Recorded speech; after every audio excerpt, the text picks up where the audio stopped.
Here at the start of mosquito apocalypse season, have you ever wondered why you never see a mosquito down at Disney World? I mean, there you are in the largest swamp in North America, literally surrounded by swamps. You got Black Swamp, Black Cypress Swamp, Wide Cypress Swamp, Reedy Creek Swamp, Seminole Swamp, not to mention the whole political situation down there. And yet you never see Cinderella swarmed by a bunch of mosquitoes. And by the way, it's not because of pesticides, because Walt Disney didn't want a bunch of poisons around his theme park. And yes, you too can apply the lessons of Disney to try to have fewer mosquitoes around your own personal theme park home. So thankfully, Walt Disney was smart enough to hire ecological designers and ecological engineers to understand the problem and then design a solution to it instead of just bombarding all of Florida with a bunch of pesticides, which research shows probably would have made the problem worse.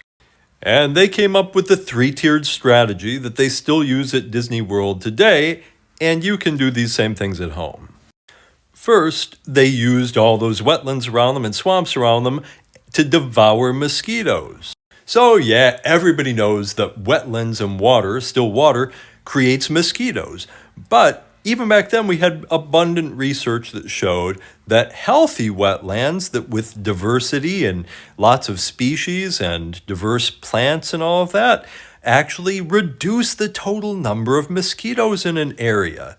So if you've got like a wet area and you just keep it as lawn, you're going to have mosquitoes. But if you have diverse wetland plants and they're in a wetland ecosystem, that will actually reduce the number of total mosquitoes around. But still water does create the conditions where mosquitoes reproduce. So they made sure that there was no still water anywhere. Any water that was moving through Disneyland is always moving, and they made sure that. And they actually engineered everything in the landscape and in the surrounding wetlands to make sure that the water was always moving.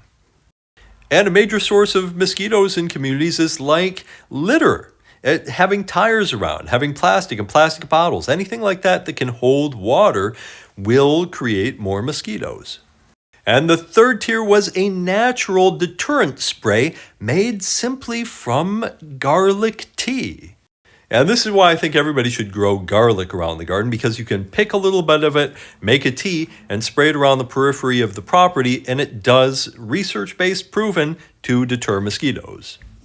And a final tip is that mosquitoes are weak flyers, so you can use a fan and leave it running around the area for a while, and it will murder mosquitoes en masse without hurting other insects.